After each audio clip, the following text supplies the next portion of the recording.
Yun naman. Hindi na ginamit yung pagkatanda na.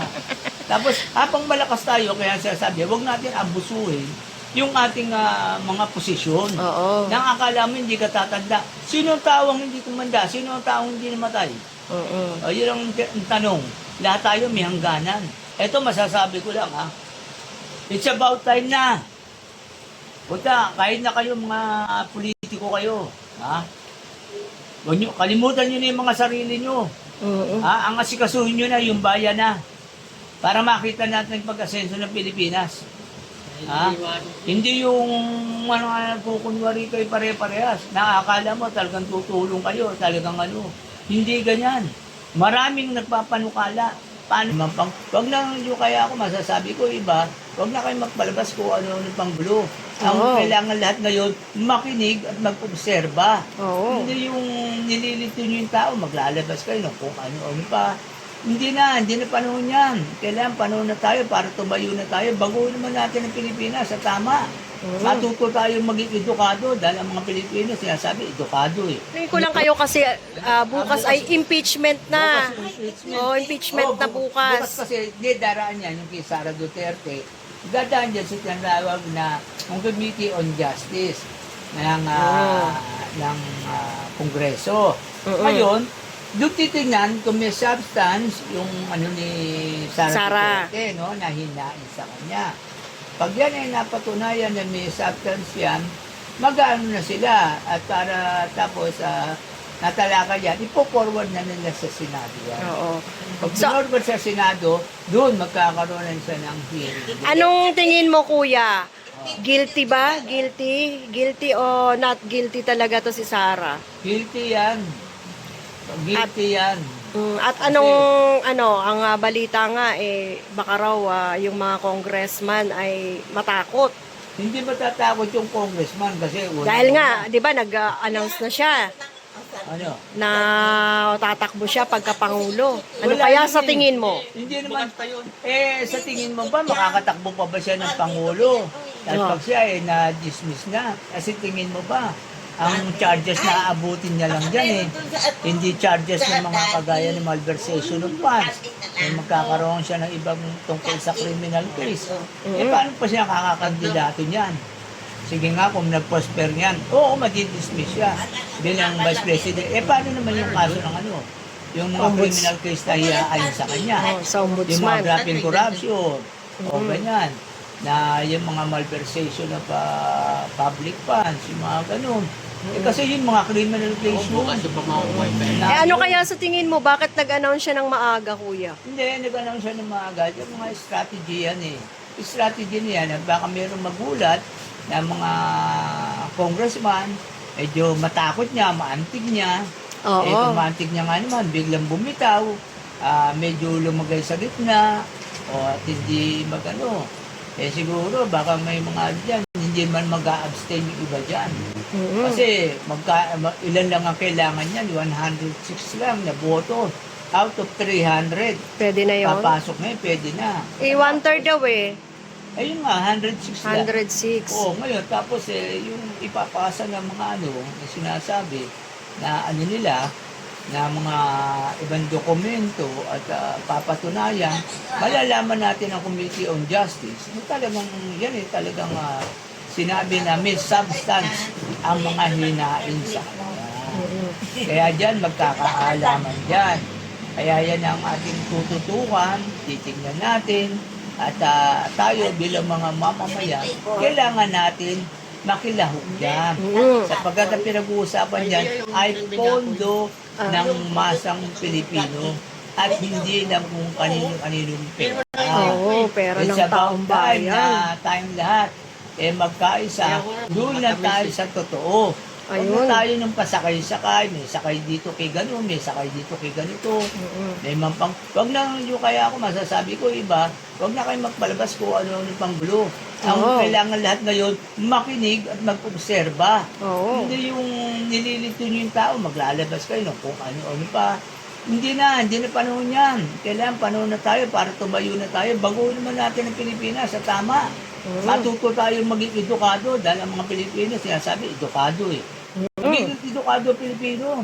Huwag tayo bumamasya hindi mga ang hilig natin makasawsaw eh. Huwag tayo sawsaw ng sawsaw. Oo. Na ano, kaya Kailangan panahon na, ibigay nyo yung komento nyo sa tamang komento, ibigay nyo na kayo ay Pilipino, at ang pinakamaganda sa lahat, paano nyo mamahal ang taong bayan, at paano nyo isasagawa na magawa ang sinasabi na para sa lahat at para sa kinabukasan nung iba pang kabataan na sila rin ang darating ng panahon na makikinabang. Tama. Hindi yung nakikinabang iilan.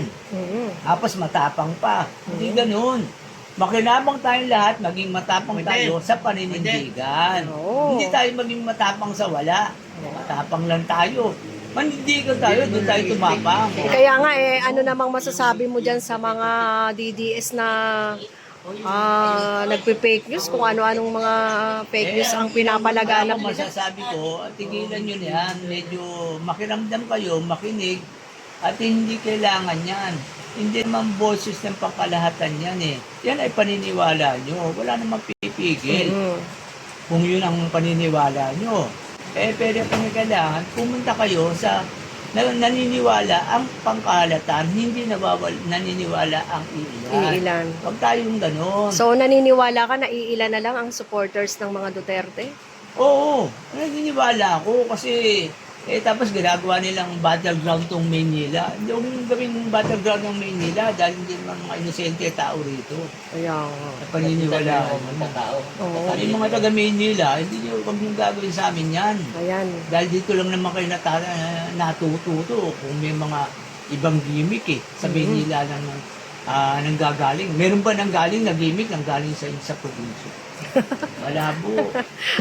So, message mo na lang, sir, kay Sara Duterte bilang bukas ay uumpisahan na yung kanyang impeachment. Pero ang balita ay hindi raw ito dadalo kahit anong mangyari.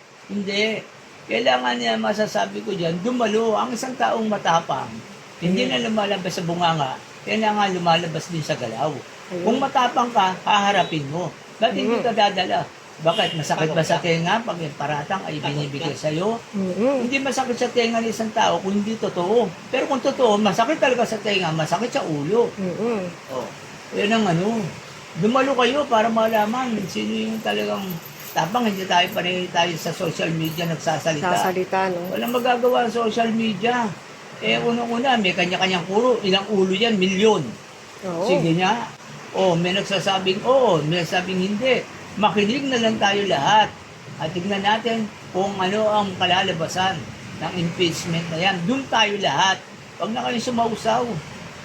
Sasawsaw pa kayo akala mo yung karunungan nyo nanggagaling sa may pinanggagalingan talaga. Wala yung mga comment natin, sariling comment lang natin. Oo. Pinaka-the best sa lahat tayo ay makinig doon sa mga nag-aral, nakakaalam ng batas, at sinasabi nila. Huwag na tayong gumawa. At yung iba namang may alam na sa batas, huwag na kayo naman mag-mislead. Ang gawin nyo naman ituro nyo yung tama at sasabihin nyo lang, hindi, makinig tayo, huwag tayo, ayoko magbigay ng comment ng ganito. Maging nyo, tayo, parehas. Doon tayo sa gitna parate para balanse. Para ang taong bayan, balanse rin. Oo. Halimbawa, sir, na lumusot nga itong si Sara at makatakbo nga sa 2028 bilang presidente, iboboto mo ba ito? Hindi ako boboto sa kanya. Bakit naman? Bakit hindi ako boboto? Nanggaling ko sa probinsya, tapos pupunta ka rin sa Manila. Tapos dito ka mag-aasik na ngayon. Probinsyano ko. Hindi pwede kasi dapat sana kumandidato ka muna, nag-congressman ka muna, nag-senator ka muna, tsaka bumira, ginawa nyo kakad kasi dumiretso kayo. Oo, nag-vice president agad, no? Bakit?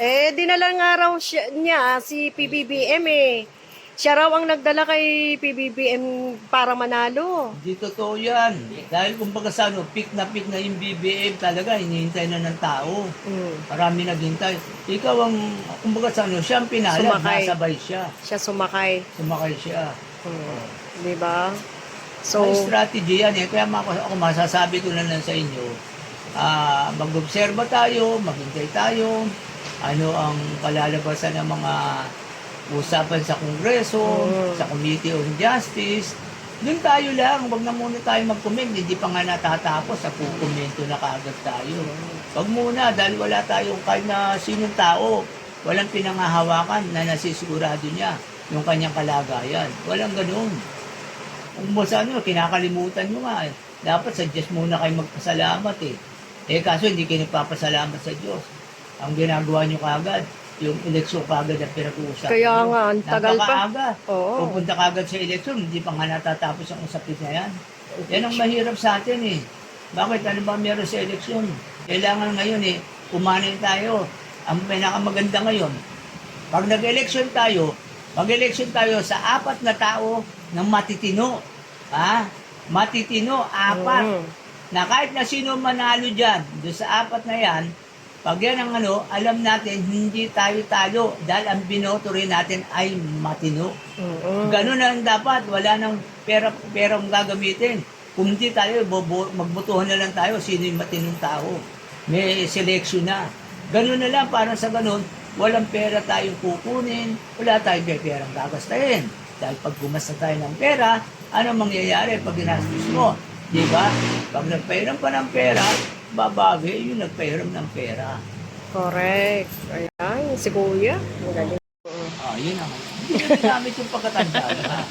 Tapos, habang malakas tayo, kaya siya sabi, huwag natin abusuhin yung ating mga posisyon. Oo. Nang akala mo hindi ka tatanda. Sino ang taong hindi tumanda? Sino ang taong hindi namatay? Yun ang tanong. Lahat tayo may hangganan. Kaya mas maganda na, ipunin mo lang, tumulong sa kapwa, magpakabuti ka sa kapwa mo, maging maayos ka. At tignan ninyo kung paano nyo mapapakain lahat yung milyon-milyon na Pilipino, paano yung bibigyan ng trabaho, paano gagang ang buhay. Yun ang nararapat. Yan ang dapat niyang ginawa, no? Ginawa. So, sana, yaan din ang pumasok sa mga isipan ng tao eh. Ito masasabi ko lang ha. It's about time na.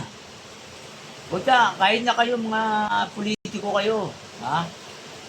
Huwag nyo, kalimutan nyo na yung mga sarili nyo. Ha? Ang asikasuhin nyo na yung bayan na. Para makita natin yung pag-asenso ng Pilipinas. Ha? Hindi yung nagkukunwari kayo pare-parehas. Nakakala mo talagang tutulong kayo, talagang Hindi ganyan. Maraming nagpapanukala. Paano niya magagawa na masolusyonan ng mga problema. Pero bakit? Hindi nyo kasi tinatanggap yung ibang paningala ng ibang tao dahil sabihin niya, hindi naman nag-aaral yan eh. Pero bakit yan nagbibigay sa atin ng ganitong mga suggestion, mababa pinag-aralan yan. Hindi pagka isang graduate na gano'n, ang daming ng totoo, maraming pinag-aralan, maraming nag-aral sa matataas sa eskwelahan. Pero yung tanong, yung katunayan, may experience ba sila? Ang babase nila, yung libro nila. Pero hindi nila nakita ang problema. Sige nga, nag-aral ka, may theory ka, magaling ka, pero pagdating doon sa akto, yan yung sinasabi nga, pagdating na sa aktuhan, wala nang magawa. Ibig sabihin, inupo ka sa posisyon, doon ka palang mag-aaral kung anong problema, hindi ganun. Ito, suggestion ko, kung totoo ang sinasabi ko, o mali, kayo magsabi ay yung mga tao. Ito, suggestion ko, dapat ang nilirekomenda, pinuupo na isang sekretary o isang posisyon, pagdating mo ron, may dala-dala ka na mismo mga program mo, project, hindi pa lang pag umupo ka, tsaka ka lang mag-iisip ng program mo, ibig sabihin, wala kang galing. Oo, katulad ni Sarah na na-appoint sa DepEd. Oo, ganun. Walang alam. Wala kang alam. Walang alam.